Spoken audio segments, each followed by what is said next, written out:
From two beautifully scenic and historic locations, the Hudson Valley, New York, and Willow, Alaska. This is the Sibe Vibe, brought to you by Dogworks Radio. Your hosts are author, journalist, and photographer, the FiveSibes mom, Dorothy Wills Raftery, and Dogworks Radio executive producer, canine behaviorist, trainer, and lead musher of Team Aneke, Robert Forto. The Sibe Vibe is all about the magnificent breed of the Siberian Husky. From training to grooming, and for those who show and breed. From parenting to playing and rescuing Huskies in need. Whether mushing over snow-covered trails or lounging on tropical shores. Even for Hollywood Sibes on the big silver screen, and so very much more. If it's about a Siberian Husky, we'll chat about it here. Everybody, this is Robert Forto hosting from Willow, Alaska in the beautiful snow. We finally got snow in mid-March. Haven't seen any since January up here, and we're happy that it's here, and we're able to mush some dogs this weekend. Calling in from the Hudson Valley of New York is our host, Dorothy Wills Raftery. Dorothy, how's it going? Hi, Robert. Happy first day of spring. I know it is for many in our listening areas. Excuse me. We have really basically had no snow this season, so I'm enjoying your photos. It's been a very unusual winter. It has, but you know, El Nino or El Nina or whoever it is, I think they are going to, about time for them to move on. What do you think? I think so, too, because at this rate, I'm afraid we're going to get snow in July. So very good. So what's been going on there at the FiveSibes household? I know this is a very special show for you over the last 4 or 5 years that we've been on the air. This is probably one of the most important shows that you have when you talk about canine epilepsy and the Purple Day. Is that right? That is correct. Robert, there's lots of things to talk about because it's our annual Purple Day for Epilepsy show. That is always on March 26th, so that's coming up in a few days. And I have a few things I want to let our listeners know about, ways they can participate and help spread awareness for epilepsy and canine epilepsy. First, though, I just want to mention with spring also arrives the Vernal Equinox Siberian Husky Memorial Candle Ceremony, and that's going to take place tonight, March 20th, at 8 p.m. And Robert, that's everyone's time zone. That's so that this way there will be a continuous lighting of candles around the world for the Siberian Huskies who have gone north of the Rainbow Bridge. And this year, on the list of remembrances is my beloved Gibson, who, as we know, is the face of our Live, Give Strong Canine Epilepsy Awareness campaign, for which today's show is part of for Purple Day. So at 8 p.m. tonight, everyone's time, all those who have lost a fur baby or wish to honor Siberian Huskies who have earned their silver harness, please light a candle. On Good today's stuff, show, Dorothy. I'm glad. I'm sorry, what's that? I was just going to comment very quickly on your tireless work that you do on this canine epilepsy campaign. For folks that follow Dorothy, you guys know how passionate she is about this. And if you don't, if you want information, if you're kind of wondering what's going on with your dog, Dorothy is definitely a resource that you need to have on your list.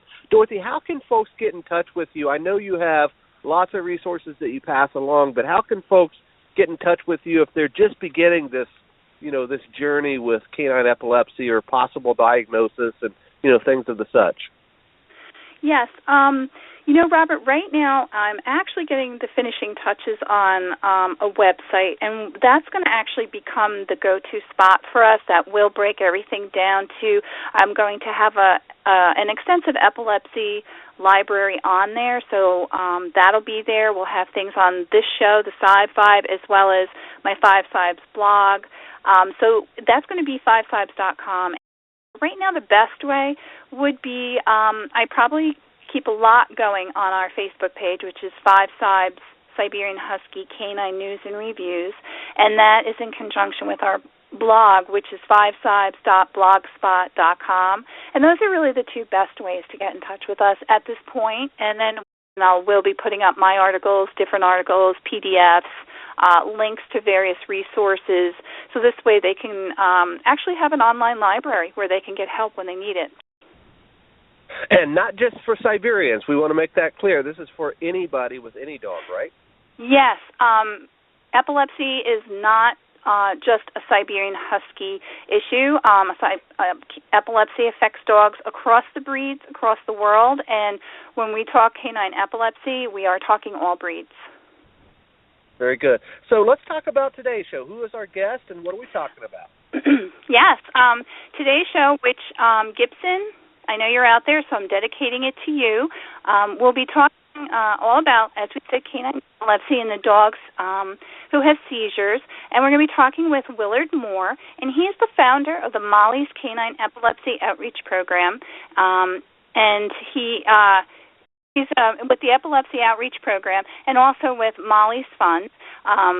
He had a dog named Molly, and she was an English setter, and she was an Epi-dog. They are now located in North Carolina, but Willard grew up on a multi-generational farm with a love of animals, especially dogs. After graduating from North Carolina State University in 1970 with a degree in forestry, Willard became a pilot with the United States Air Force and was shipped to Vietnam. After the war, he returned home to the United States, and it wasn't until after his retirement in 2006 that he had the time to once again add a dog to his family. Enter Molly. Willard found Molly on PetFinder.com and adopted her from a shelter. Shortly after, however, Molly started having seizures and was diagnosed with idiopathic epilepsy and placed on anti-epileptic drugs, or AEDs. A lot of times folks will see all in caps AEDs, and that's what it stands for. After Molly's passing, Willard was determined to keep her memory alive while bringing information to others about dogs with seizures. He began to attend various events, and he set up informational booths at each, passing out information on epilepsy, sharing Molly's story, and also collecting donations for the Molly's Fund, and that's housed at the North Carolina State University College of Veterinary Medicine. For a decade, Willard, with the help from his wife and current English setter Maggie, he's been attending hundreds of animal events, passing out literature on canine epilepsy, and speaking with thousands of people, and undertaking all of his own in order to help other families who may be faced with a dog having seizures. Willard, welcome to the FiveSibes. Thanks for the invitation, Dorothy. It's a privilege to be here. It's such a pleasure to have you here with us today.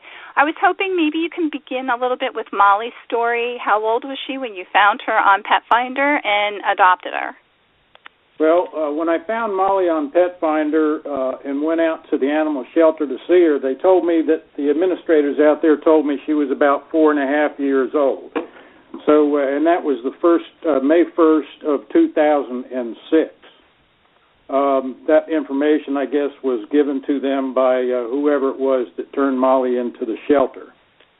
And, of course, we really don't know why Molly ended up in the shelter, but we have our suspicions that perhaps Molly was having episodes and the owners just decided that they couldn't deal with it. So we really don't know. Now, how soon after did she begin to have seizures once she came home with you? So I brought Molly home the first week in May of 2006, and it was about a month later, on June 6th, that we witnessed for the first time a grand mal epileptic seizure. And it was a pretty scary thing to have to see. We didn't know anything about canine epilepsy at the time, and I'd never known anybody human with epilepsy, so I really had no idea what was happening in front of me. Yeah, that is, I think as all of us who have witnessed our dogs having it, it is an extremely scary thing to watch. I know with Gibson, I too, at that time when he first started, knew nothing about epilepsy. I don't even think I realized dogs could get epilepsy, and I came in when he was full seizure. Then he had gone stiff and stopped breathing, and I was on the phone with the vet, and I really thought I lost him at the time. So it's an extremely frightening thing for anybody to go through, and I think that's a lot of what you and I both do is we want to kind of pay it forward and let people out there know that, we're here, we understand, they're not alone. It is a scary thing, but you can get through it with support from others. I was lucky that a gal who was a nurse in Texas reached out to me through social media. I posted something at that time on MySpace. I wasn't very active on a lot of social media at that time, and she answered me right away and, got in contact with me, and we touched base offline, and she just really guided me through everything because she still has an Epi-dog. Hi, Max. But Lori was a terrific help to me, and I knew after that I wanted to start talking about it and letting other people know that we're here, because that made such a difference to me to have someone help through that, because it is so scary. And we know epilepsy can be a genetic trait. Sometimes, however, if a dog is a rescue dog, their history can be a mystery, as you were saying. Molly was diagnosed with idiopathic canine epilepsy, meaning no known cause, and placed on medication. What did they put her on? Well, Molly first started on phenobarbital when she was diagnosed with idiopathic epilepsy, and at the time we had no idea what idiopathic epilepsy meant or what it was. The doctor told us he prescribed 30 milligram pills of phenobarbital, and she had to take those twice a day. So it'd be one pill twice a day. She continued that prescription, and then it was up to a couple weeks later when she had another cluster of grand mal seizures. So we started out on phenobarbital, and the medications that she was on, her phenobarbital kept getting bumped up to try to stop the seizures, and we ended up with other medications that I can certainly tell you about a little bit later on. But that's how we started out. How long did Molly go in between seizures? Well, the longest time Molly was without seizures was about 25 days. I tried to keep a rough log of it. But on the average, her clusters of grand mal seizures were about every 2 weeks. And they would be hopefully not more than about 2. We had other medication that we were needing to give her. On her second trip to the veterinary specialty hospital, which was about a couple of weeks after the first cluster of grand mal seizures, I asked these people, what can be done in the meantime? This new medication, phenobarbital, doesn't seem to be helping a whole lot. And they bumped up the dosage. And in addition to that, her second time out to the specialty hospital for an overnight stay, they handed me a quart freezer bag and said, this is what you're going to have to do in the meanwhile, so that you don't have to keep bringing her back here, and hopefully this second medication will work. And in that quart freezer bag was a piece of rubber hose, 2 syringes, several packets of surgical lubricant, and a rubber hose. And what was that for? And the medication that they gave you with that? Because I can imagine having that handed to you and not being well versed or knowing anything about it. Well, I would be looking at the bag going, "Oh my God." Yeah. Well, the also in that bag was a vial of Valium, and what I was going to have to do was learn how to administer liquid rectal Valium to my dog, because they told me that the liquid would be absorbed by their large intestine a lot quicker than suppositories or a pill. So we got pretty handy with that. Now, we had talked before about how frightening it is witnessing our dogs having seizures. Willard, can you walk us through, Molly's first seizure, from the first stages until you were able to go to the vet? Because I think it would just help for people to, hear. Right. Well, Molly's the first time we witnessed these grand mal seizures was on June 6th, which I say was about a month after we brought her home. And it was about time for Molly to go to bed in her crate, and we always gave Molly a milk-bone biscuit before she went in her crate because we wanted the crate to be a happy place. Mm-hmm. She took the milk-bone biscuit from my hand and walked across the room and started to eat the milk-bone biscuit, at which time she let out a terrible scream, stood up on her hind legs, kind of like the Lone Ranger's horse, fell off to her right side. On her right side, her tail and hind legs were straight out behind her. Her front legs were doing the doggy paddle, and her jaw was just snapping open and closed, open and closed. And I thought my new pal was choking on a piece of the milk-bone biscuit that I'd just given her, so I ran over to the dog, and it's a good thing I didn't stick my fingers in her mouth to try to see if there's anything in there, because surely she would have bit my fingers off. My wife then hustled to the telephone and called our veterinarian telephone number, but at 10 o'clock at night, what we got was an information loop that directed us to a nearby 24/7 emergency animal hospital. Molly, she had another seizure in the car on the way over there, and then a third seizure on the front sidewalk in front of the building, and I had to get an orderly to come out and help me get her in the building because I had no idea what was going on. So it was a pretty scary time, and we got Molly checked into the specialty hospital over there, and she spent the night. We, of course, came home and then started to try to learn as much as we could about canine epilepsy. Well, we didn't know what she had at the time. But we came home, and when we picked her up the next day, we found out that she had been diagnosed with idiopathic canine epilepsy. At that time, we had a name to call it, and we tried to start learning as much as we could about this.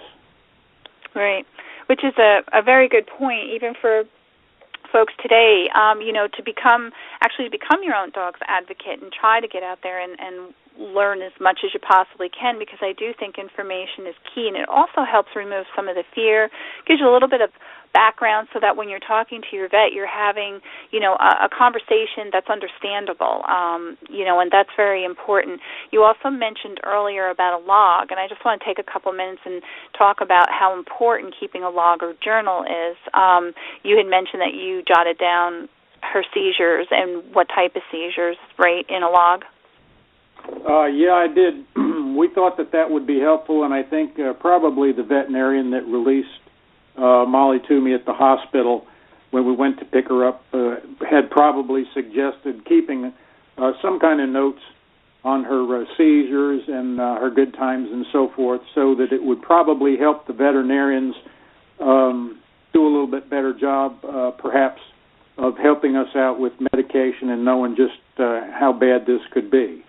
Right, and for folks listening, a log or a journal is a very good thing to do. I know sometimes when your dog's having a seizure, you're thinking, I can't write something down, but, now we have phones that have video cameras. Just click it on, even if you make a video journal of it, and then you can always mark down afterwards approximately when the dog went into a seizure, how long it was for him to come out, and also things that he was doing or maybe eating like up to 24 hours before.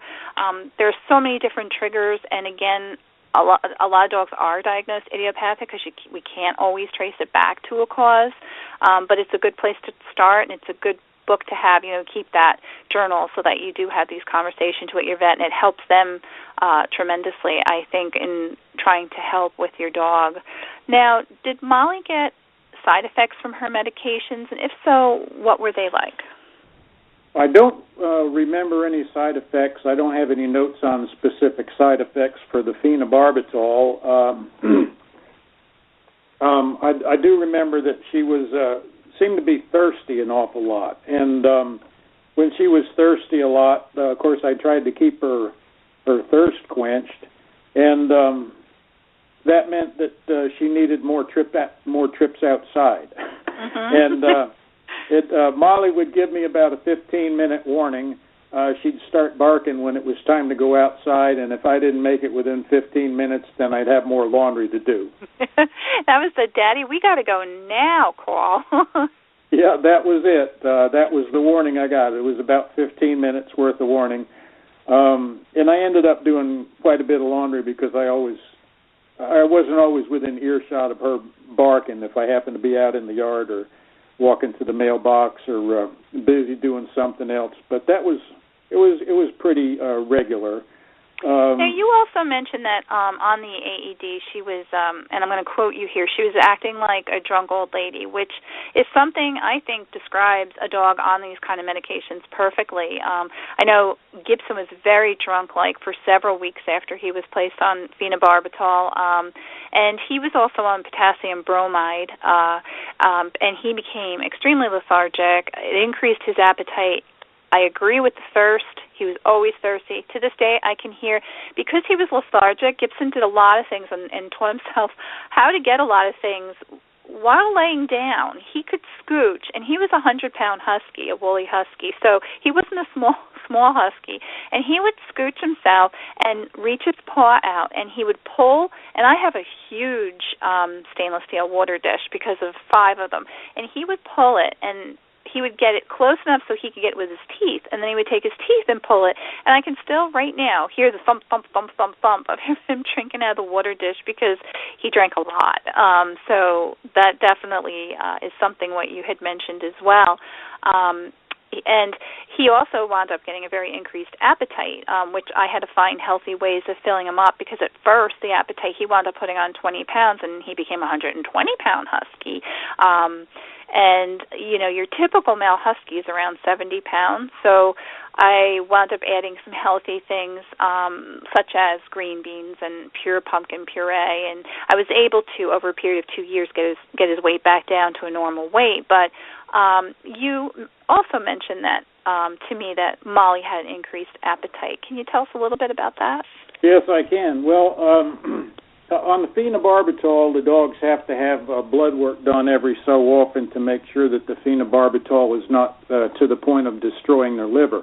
Mm-hmm. And Molly was doing pretty good with her blood work up until the end of August. And at that point, our veterinarian told us that she was going to have to prescribe for Molly additionally potassium bromide.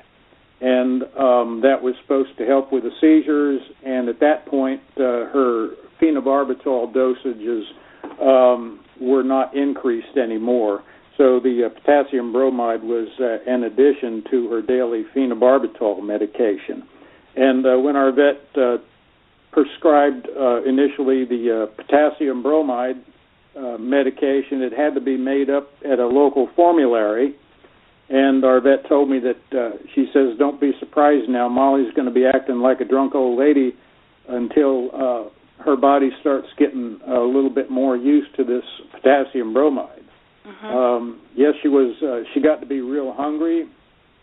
I tried to help satisfy this hunger with carrots. Molly liked carrots pretty good, and I'd nuke them in the microwave and cut them up in pieces, and I always seemed like I was always carrying around a bag of soft carrots in my pocket when we were outside. She liked apples as well, and if the apples and the carrots weren't satisfying her, she would go off into the woods. And I could say here that I fenced in my backyard for Molly. It's about a third of an acre fenced, and that fenced-in area includes a grassy area as well as a wooded area.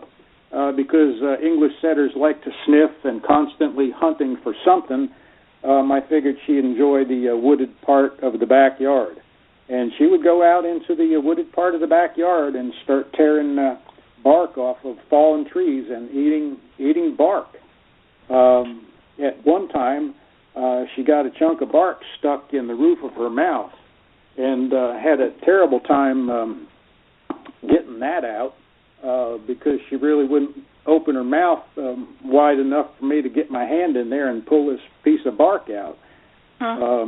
After that, I finally did get the bark out from the roof of her mouth, and I talked to our vet about it, and the vet suggested maybe a muzzle. So I went and bought a muzzle, and I put it on her so that she could still drink water while she was outside, but she wouldn't be able to eat the bark.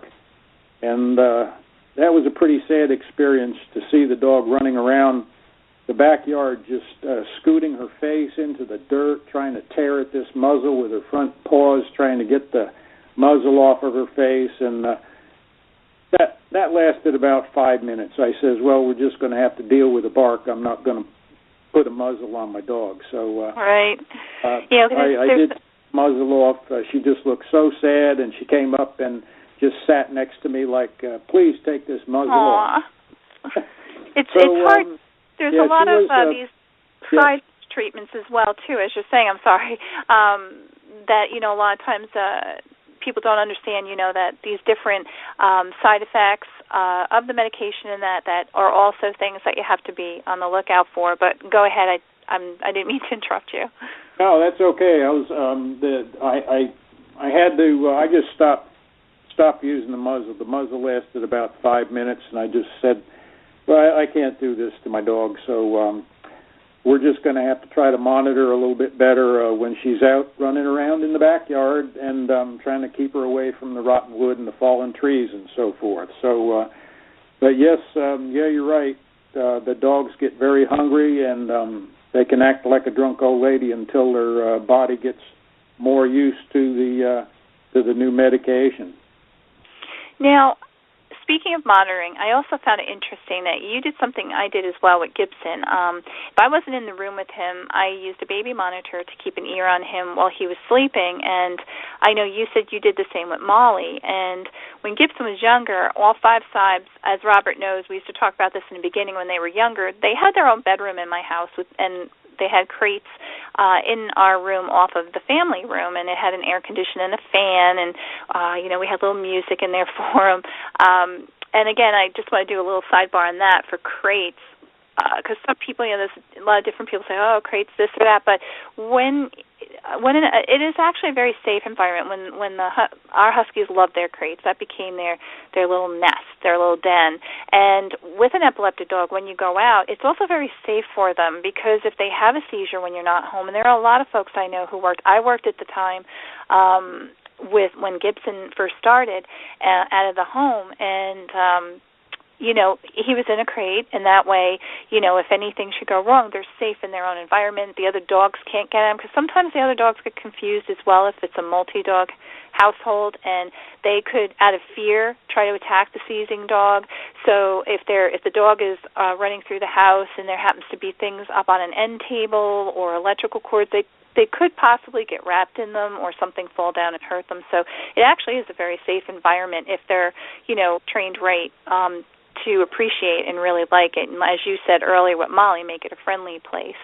But I did put a room monitor in with him, and fast forward a few years, they all eventually started sleeping without crates, and the monitor stayed, though, wherever he was. If I stepped outside, the monitor stayed with him if he was inside. And a few years ago, after he started having some serious issues with hind-end weakness, which was a side effect that plagued him for years because of his medications, I did move him out of the crate and onto a waterbed close by, and only then could I retire the baby monitor because he was right by me. But can you talk a little bit about your reasoning for putting that baby monitor with Molly? Well, Molly was in a different part of the house than a bedroom. I got a 2-story house here, and her crate was a ways away from the bedroom on the second floor, and it seemed like most all of her seizures were at night. Uh-huh. And I've since read that, that's true. Most seizures do occur at night when the dog's brain is asleep, and all of a sudden this electrical storm starts up in their head that they've got no control over. The thought, I guess, is that when they're busy during the day, they're less likely to have a seizure than they are when they're sleeping at night. So I wanted to be sure that I could get to Molly when she needed my help and get this Valium in her so that we could try to limit her seizure or clusters of seizures to maybe a couple. So I put the transmitter next to her crate, and the receiver was on my nightstand, and when she would always, it seemed like she was always starting her clusters of seizures with a scream. And when I heard that scream over the baby monitor, I would wake my wife up, and we'd grab our Valium kit and head for Molly's crate. We'd try to get the we tried to get the Valium in her as soon as we could. Sometimes she was already starting on a second seizure by the time we got there. But hopefully we could get the Valium in her after the second seizure, and hopefully that would prevent a third or a fourth. It didn't always, but most of the time it did, and most of her seizures were at night.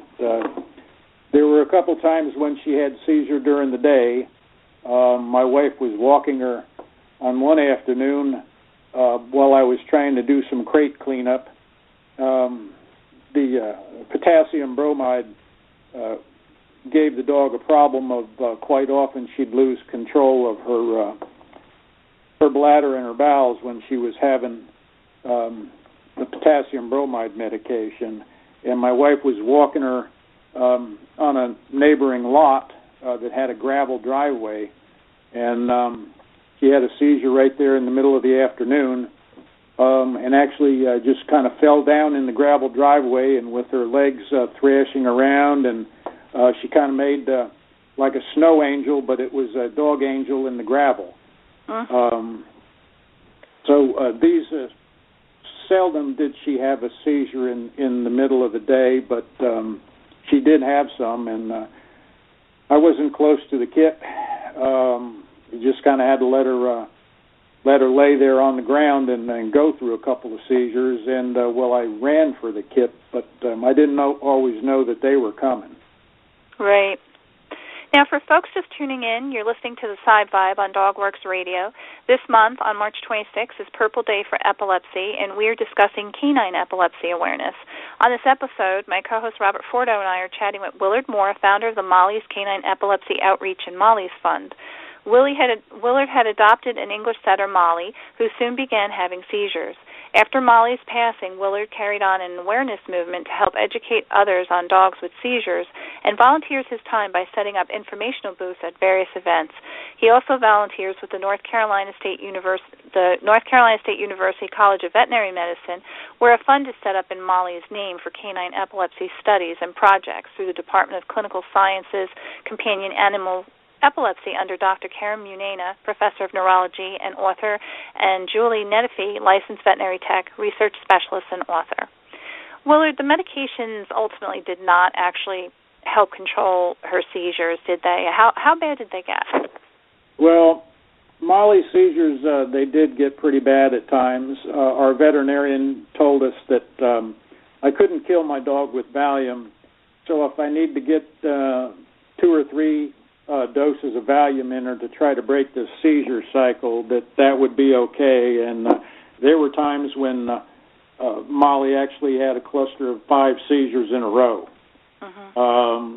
And one of the first times that happened, I did call our regular veterinarian and told them what was going on, and they directed me to the specialty hospital. They said, Willard, we can't help your dog at this point. Take her on over there. And I guess they got an IV into her with some Valium to help settle things down. But the Valium seemed to be the thing that we needed the most to break this seizure cycle. Most of the time, Molly's seizures came in clusters of 3. I'd get the Valium in her after the second one by the time I got to her, and then hopefully the third one wouldn't come, and that would be the end of that. But there were times when she'd have as many as 5 and needed a couple doses of this Valium. So it was kind of tough road there for a while. Right.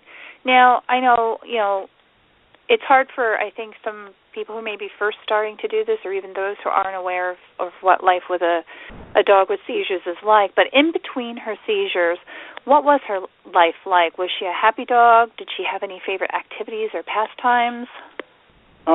Molly she seemed to be a pretty happy dog when she was in not having seizures. I said that her seizure cycles came in about every 2 weeks. And in the meanwhile, she was a pretty happy dog. We had a lot of fun going for walks. I'd take her out to a local park, county park, and we'd go for walks in the park. English setters being hunters, they're always wanting to sniff and find a scent or chase something down. And when we'd go out to the county park, there was always something new to sniff. I entered Molly, enrolled her in obedience class, and we were at the top of her class. We were right up there at the top of the class. I, of course, being retired, had a little bit more time to spend training her than other folks may have had, but we did quite well, and we were really pleased with her performance and her ability to learn. Molly and I were pals. Yeah, it's such an important, I think, message I know we both want to drive home that, yes, there are resources and there are difficult times, but there is something unique about the bond that you form as well. And, I have fours, I love them too, but there is such a bond because you are always together, you are listening for them, you are helping them through tough times. But these dogs in between, I really think it's harder on the parents. The dog, when they bounce back, and each one is a little different. Some might bounce back within a couple hours, some it might take a couple days, some even a little longer. But in between, these dogs, they're happy. If you look at the dog, they're out there doing what a dog does best. They're enjoying life. They're having fun. They're sniffing. They're playing. There are dogs who are sled dogs, dogs who do dock diving, do hiking. So, I think it's really important for folks to know that in between the seizures, these dogs can really and do really enjoy their life. But like I said, I think it's harder on the parent because we worry and we're concerned. But I learned a lot from Gibson, and I just learned that no matter what you're faced with, you just seize life and you go for it. It sounds like you had the same from Molly as well. Yeah, now, I kind of wonder from time to time what it might have been like having a seizure. They don't really know what's going on, but if you've laid in bed at night and just kind of stretched out a little bit and gotten a Charlie horse in your leg, you know how badly that hurts. And I can't imagine a dog whose body completely knots up while they're having a seizure, and how sore they must be when they come out of that. And when Molly got out of a cluster of seizures, she was kind of mopey all day long, and I can imagine how much her body must have hurt. Sometimes she was mopey for a couple of days. So that's something I think about from time to time, how bad it would hurt if your entire body went into a Charlie horse. Now, from what I understand, Molly began, when she began to have her cluster seizures, they kept getting worse, and unfortunately the time did come when you needed to help release Molly. You also decided to donate some of her blood for studies. Where and how did you come to this decision, and how did that help with the studies of canine epilepsy? Well, when we first started to learn about idiopathic canine epilepsy, one of the best resources that we found on the Internet was the Canine Epilepsy Resources site put out there by the Canine Foundation. And in trying to read as much and learn as much as we could from that website, we also learned that the Canine Foundation was funding a research project at NC State University in the genetics department. And I decided that I wanted to make a donation of Molly's blood to this important research. As it turned out, I made that donation after her death. She had a really bad cluster of seizures on December 4th of 2006. It started about 3 o'clock in the morning. I finally got her settled down, and I went to bed about 4:30. I got up the next day, and she'd had more seizures after I put her to bed. I came downstairs about 7 or 7:30 in the morning, and it was pretty evident that Molly had some more bad seizures. I called up our vet and had a talk with our vet and told her that things just weren't working out for Molly, and it was pretty hard on us, and I thought it was best that I just have the vet put her to sleep, and the vet agreed. She knew what I'd been going through and what the dog had been going through. After I got her cleaned up, that was our last ride together. And before the vet euthanized her, I asked the vet to draw 5 cc's of blood so that we could make a blood donation to this important research over at the NC State University. I met with the researcher the very next day and donated Molly's blood to her. She thanked me for the blood sample and told me that there were only 2 English setters in her study, and her name was Miss Erin Kennerly, and her project, she was trying to find a genetic marker that might indicate whether a dog would be responsive or not to phenobarbital, and that's what her project was all about. And that was the project that the Canine Foundation had been funding. Now, if anyone wants some information on the Canine Foundation, they also have the Canine list, which is a wonderful email list, and it's a wonderful network to be part of. You can find this and more information out about them over at www.canine-epilepsy.com. Willard, how old was she? And after Molly's passing, what made you decide to begin the awareness campaign? Well, from the information that I got from the animal shelter, Molly missed her 5th birthday by about 6 weeks. And from what we've read so far, that if a dog's going to have epilepsy, it'll show up by the 5th birthday. So I guess that held true for our situation here. After I had Molly euthanized the following spring, I decided that perhaps more people could make blood donations or make a contribution one way or another. So I decided to start a little campaign, a little crusade to try to bring that important research to the attention of the public or anybody else who might be able to make that donation. With Miss Kennerly's permission, I photocopied her website and started going around to different events in the area that I'd heard about. This was something brand new to me. I'd never struck out on anything like this before. Strike out on a course and maintain that. One of the first events that we went to in the spring of 2007 was something called the Super Retriever Series. I believe it was being filmed for television. One of the major outdoor channels also at that venue was a Doc Dog series, and I talked with the organizers at each event, and they allowed me to put some of the research information on the registration table. So that was my start. I don't have many notes from the early parts of Molly's crusade, but that's how we got started. Now, for folks just tuning in again, you're listening to the Sibe on DogWorks Radio. This month, on March 26th, is Purple Day for Epilepsy, and we are discussing canine epilepsy awareness. On this episode, my co-host Robert Fordo and I are chatting with Willard Moore, founder of the Molly's Canine Epilepsy Outreach and Molly's Fund. Willard had adopted an English setter, Molly, who soon began having seizures. After Molly's passing, Willard carried on an awareness movement to help educate others on dogs with seizures and volunteers his time by setting up informational booths at various events.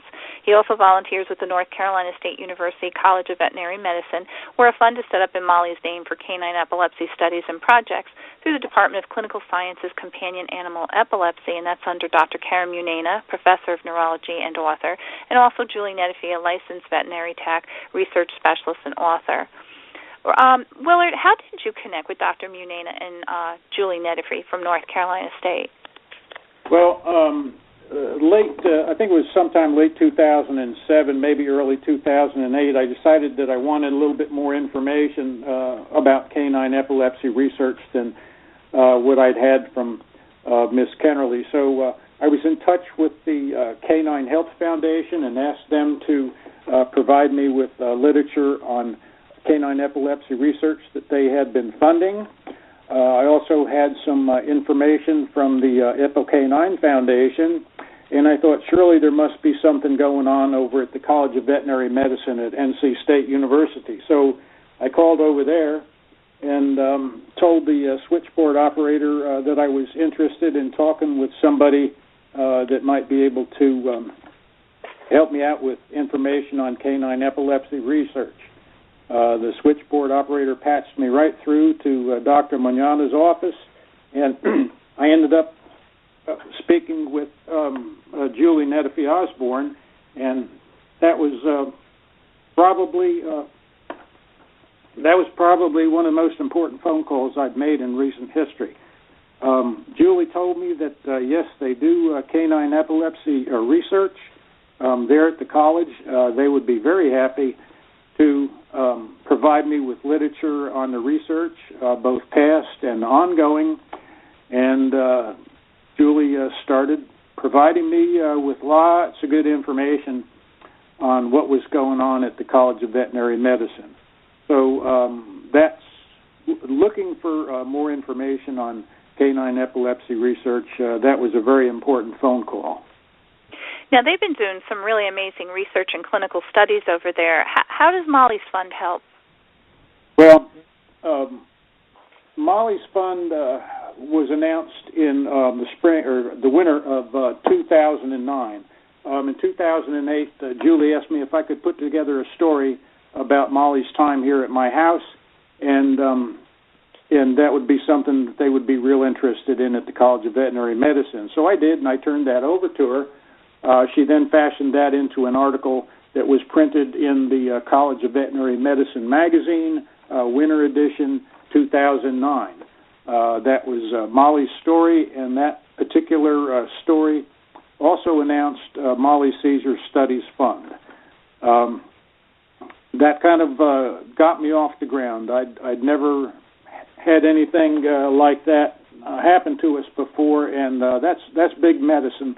When a College of Veterinary Medicine announces a fund, Seizure Studies Research Fund, in your dog's name. So that was a real big medicine for us, and it helped give us some recognition, some presence when we'd go out to these dog events. That would be something that I could help collect money for. So that was a big point, and a very important time in our crusade. Oh, absolutely, and what an honor to Molly and canine epileptic dogs across the board. You've been doing the outreach now for 10 years, and what types of things have you seen that has changed or stayed the same during this period of time with talking to people about canine epilepsy? Well, this spring starts our 10th year. Something that a lot that's changed has been possibly new medications and clinical studies that have been offered by pharmaceutical companies out there at the College of Veterinary Medicine. One thing that has stayed the same is the sadness, and the stories.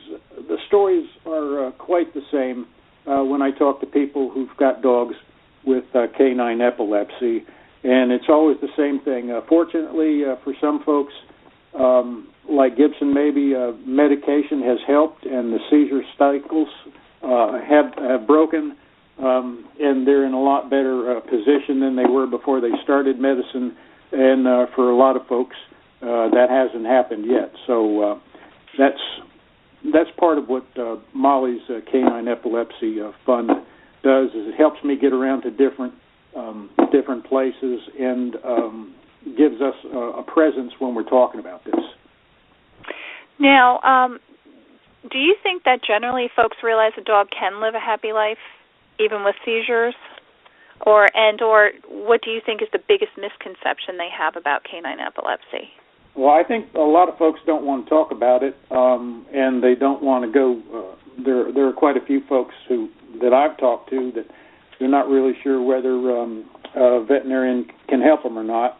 And they just kind of keep it to themselves. So I think there are probably a lot of folks out there who could learn a lot, and just by asking questions, and picking up some information from places like our tables.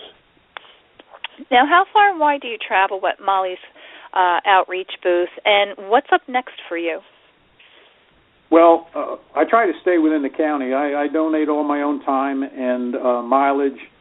I try to stay within Wake County here.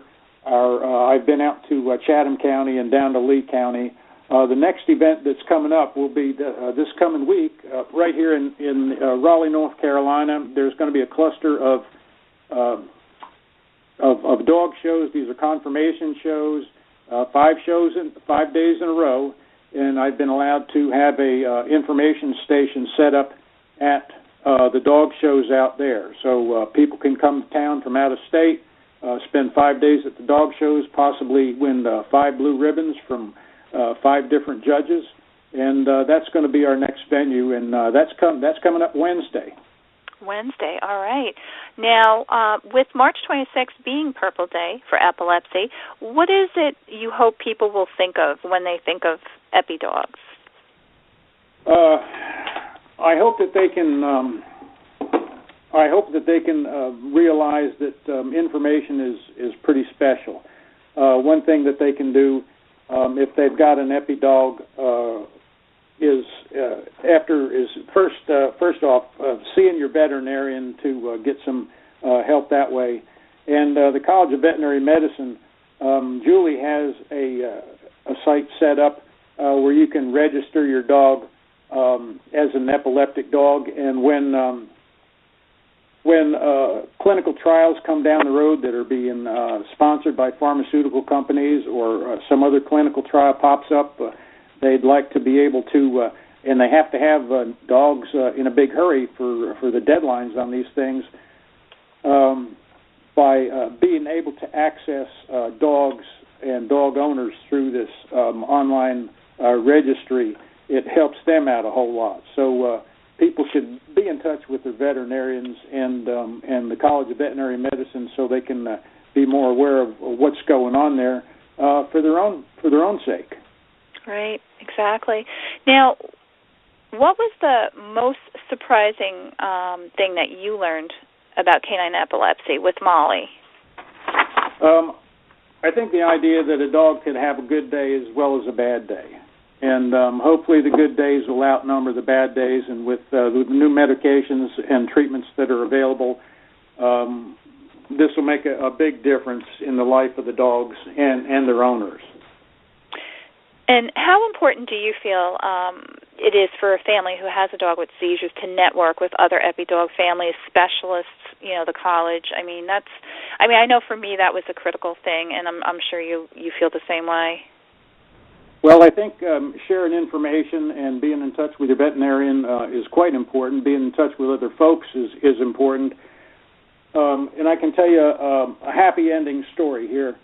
At a dog show, a series of dog shows back in 2010, it was hound shows, conformation shows. At the end of the second day, everybody was packing up. And a fella came over to Molly's table as I was putting away literature, and he asked me if I thought there'd ever be a cure for canine epilepsy. And I told him, surely people are working on it, and you can bet as soon as they find something, we'll all know about it. So I gave him some information from our table, and he told me about an American foxhound that he had at home that sounded like his dog was as bad off as my Molly. Phenobarbital, potassium bromide, and continued to have clusters of grand mal seizures. He took some literature and went away, and I didn't think I'd ever see the man again. Most of the folks that take literature, you never know what happens to that literature. But I did see this fellow about 6 months later at another dog show. And I walked up to him and asked him, say, how's that American foxhound of yours getting along?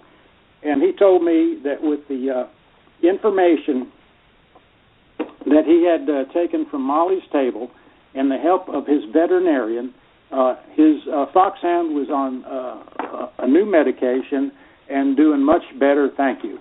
And that is the best story that I have over 9 years, is that Molly's table has helped somebody. That's really wonderful. I mean, you've had so many proud accomplishments in her name, from the Outreach and Fund program, to helping this person, and I'm sure there are others that maybe you haven't even heard of. Now, I know a very popular question I hear, and I'm sure you do too, is, my dog had a seizure, what do I do?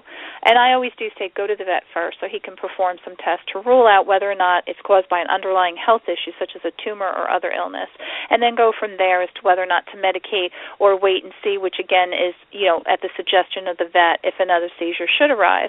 And I so agree. I'm very fortunate in that I have a wonderful veterinarian team. I always tell them if I move, I have to move their practice with us, because they were just absolutely wonderful with Gibson. And I attribute a lot of what they did and their guidance along the way with, I feel Gibson's a success story because of living 7 years without a seizure. And, in the end, it was not canine epilepsy. But, sometimes dogs do get mystery seizures, and they never get another. There are so many possible triggers, and folks should also keep a journal, as we said, to mark down the time and length and details of the seizure to discuss with their vet, and indicate that what the dog had to eat or was doing prior to, as we stated before. And Willard, what message would you like folks, to leave with, or leave your booth with, or even leave our show today, who are finding themselves on this journey with their dogs? Well, absolutely. Be in touch with your veterinarian if you got any problems. I visited a rescue booth for dachshunds here a couple of years ago, and a lady was telling them about Molly's Crusade and outreach program. The lady who was the head of this dachshund rescue told me that she had a dachshund that was constantly having seizures, but they found out that the poor little dog had a tumor on its brain. So epilepsy medicine, she wasn't sure that was going to help, but it seemed to be keeping things under control, because she certainly didn't have the money to have the dog operated on. Another case, I spoke with somebody who was playing Frisbee with her border collie in the backyard. They threw the Frisbee a little bit too close to her husband's pickup. The dog bounced off the side of the pickup trying to get the Frisbee, and from that time on, their dog had seizures. It was some kind of trauma. So, be in touch with your veterinarian and who can help you figure out what some of these problems may be, and find out whether you do indeed have idiopathic epilepsy, or whether the seizures are being caused by something else. Now, I know Robert has a couple questions, and I know we're wrapping up the show, but I did want to just mention that information about Willard and Molly's Canine Epilepsy Outreach is going to be located on my upcoming FiveSibes.com website. I am going to be doing a piece on March 26th on Purple Day that will have, of course, a link to the show and more information on the Live Gibbs Strong Canine Epilepsy Awareness and Molly's Outreach Program. And you can also currently find the information on the North Carolina State University CBM's website, and it's on the Department of Clinical Sciences Companion Animal Epilepsy page. And this is a tad long of a URL, but it is https://cbm.ncssu.edu/companion-animal-epilepsy. So hopefully, you'll get over to that page. If not, you get lost at all, you can do a search on the university's website for Dr. Karen Munena, and it will also bring you to the clinical sciences page. Willard, is there any other way to get in touch with you, or is this the best way? Well, I do have a website. I should say an email address, but the best way to be in touch with anybody about Molly's canine epilepsy outreach would be through the College of Veterinary Medicine, because that's where I pass the information on to anyway. So, they've just redone their website over there, and just go into a search box and type in NCSU CVM, North Carolina State University College of Veterinary Medicine. I understand it's number 3 in the country, and I'm sure that you can find an answer there. Right, and then again, if they would do a search for Dr. Karen Munana, I've been saying her name wrong, I'm sorry about that, or Julie Netafee, that will also bring you to where you need to go. And I know Julie's really great with getting information to and from folks. I know, Robert, you're on the line. I know we're running a little over, but I know you had some questions for Willard as well. Yes, actually, it's for both of you, whichever can answer. First off, is there any damage that happens per seizure? I mean, is there a little piece of the brain or the electrical system that is damaged every time? You think about, how a car might misfire and, the spark plugs go bad or something like that in that kind of description. Is something like that happening with dogs where a little piece of their brain is kind of shot each time they have a seizure? I can't answer that question. I don't know. That would have to come from a clinician. Right. I agree with Willard in that, probably either Dr. Munana or Julie would be good for answering that question. What I can answer is this. It did not affect Gibson's brain in that manner. However, the reasons for trying to get these seizures under control right away and why Willard goes and gets the Valium and you try to do everything immediately is because you don't want the dog subjected to these seizures because they can have an adverse effect on the dog's brain and if it goes on too long, also other organs as well. So the key is to keep those seizures under control. I know a lot of people will do a wait and see. It really needs to be under your veterinarian guidance. We can't, I think we both stress you have to have a good relationship with your veterinarian. They have to be well-versed on canine epilepsy. If not, have them recommend a veterinarian neurologist because the key is to get those under control because you don't want them to keep happening because then it does open the dog up to having some serious damage. Really you don't want them to have as many seizures as you can possibly help them. The second question just occurred to me when you guys were talking about the Valium treatments. I've been in dogs for more than 25 years and with sled dogs since 94, so I've had a lot of dogs on a lot of medicines over the years, but it never occurred to me until this morning if dogs can become addicted or codependent to drugs. And, when Willard was talking about Molly having these very often Valium treatments, I wonder if dogs can get addicted like people do to drugs like Valium or painkillers, etc. And if they do, I wonder if they have the same sort of withdrawals and sicknesses to drugs like people do. Have you guys ever heard of that? Again, I've never thought about it in 25-odd years of dogs. Willard, do you want to take that first? Well, I haven't heard about it, and the idea that our veterinarian told me that Molly could take several doses of this liquid Valium and it wouldn't kill her. The next day after she had a cluster of seizures, she was usually kind of bad off, and like I said, I don't know whether that was because her whole body was knotted up like a Charlie horse in your leg or whether the Valium was successful in breaking the cluster of seizures, but gave her sort of a hangover the next day. I don't know enough about the drug itself to be able to say, but when her seizure clusters were about 2 weeks apart, they didn't seem to be coming back for the sake of needing more Valium. So I really don't know if that's a good answer to your question. That's pretty much just a guess on my part. I know I'm going to actually send this over to Julie because I think it's a very interesting question. Now, dogs, of course, can't help themselves if they are feeling an addiction. They would not be able to go out and feed that addiction because they're not capable because they're dependent upon us.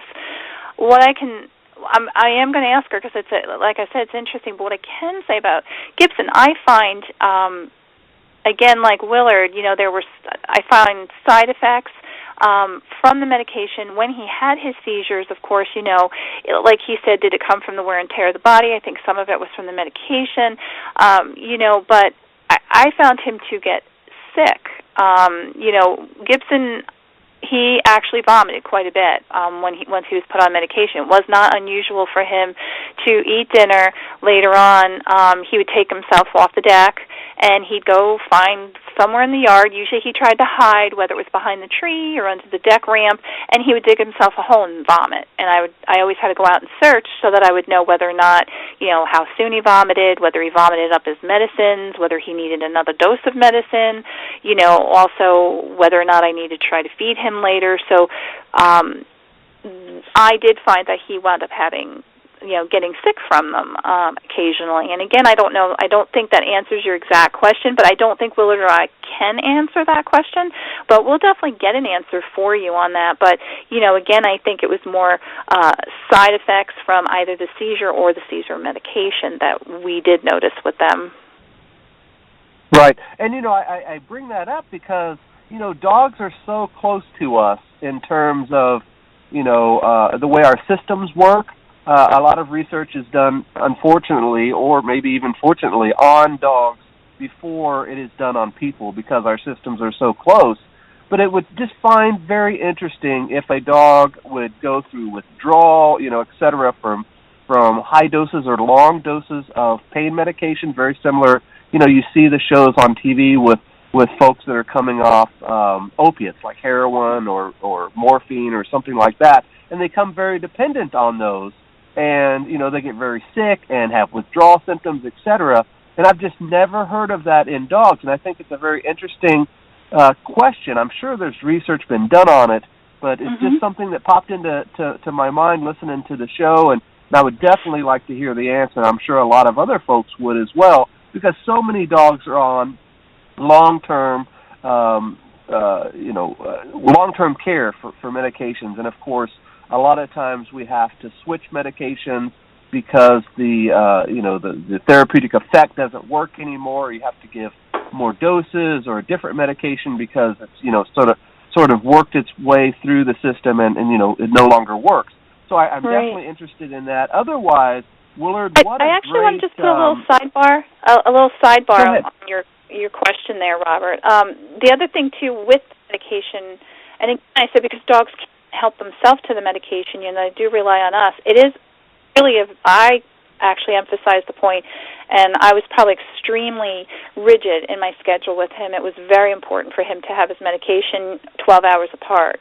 And I know a lot of times that's difficult for people who are not home, or they have to, a lot of times they have to arrange for a neighbor or a family member to come, but that is very critical for them to get that medication on the prescribed times, which will also hopefully help in assisting in managing the seizures. Not all dogs it does, but once you get them on a protocol, that is a very important part, is to make sure that their medications are, dosed to them at the right times. Right. And, I myself, I don't know how many times I've been on antibiotics for one thing or another, and I forget doses or forget to take them at a certain time or don't finish them. So I can imagine if your dog is on a medication that potentially saves their life, how important that medication schedule is. Because as people, we often forget. We have such busy lives nowadays that, taking a pill often, unfortunately, is kind of a second thought or a side thought. And right, or you just take it when you come back home or whenever. Right, but yeah, with the dog, it's more critical for them. And I know my family knows everything we planned, it was always planned around Gibson's medication schedule, and I know a lot of Epi-dog parents do the same thing. And I knew, if we went out, he also had supplements throughout the day and different therapies. So, his phenobarbital were 12 hours apart. His potassium bromide was with the phenobarbital at dinner time. So, in between, though, I had him on various supplements that he needed to be sure that he got that helped with his side effects, which were weak hind end weakness in his hind end. Sorry, my brain's going so far ahead of my speaking, but it is very important. So it would be, okay, we have a 3-hour window here. We have to make sure we're back for Gib. And, we always, that is so important. Where I think for us as humans, while we should stick to a schedule, sometimes if we're a couple hours late, we go home and we catch up on our antibiotic schedule or a vitamin schedule. But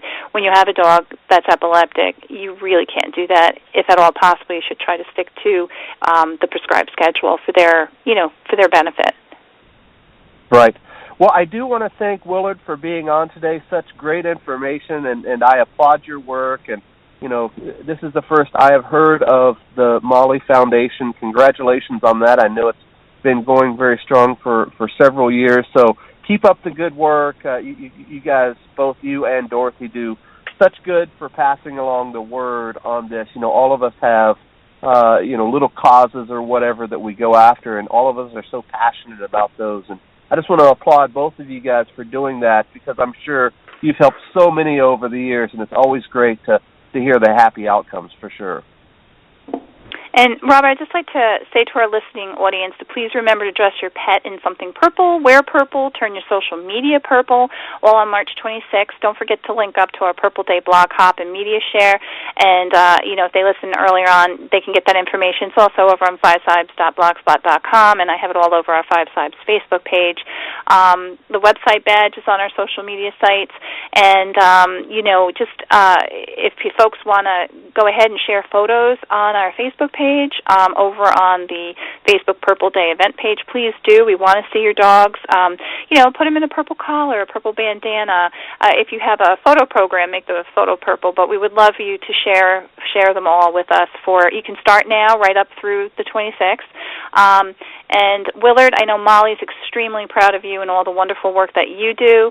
And mine and Gibson's message will always be to live Gibbs strong, because we believe dogs with canine epilepsy can and do live happy lives, no matter how long or short that life is. And Robert, that's it for us today. Willard, thank you so much for being on our show. Really appreciate it. And I know we'll be talking more, and we're going to have to talk to Julie about Robert's questions.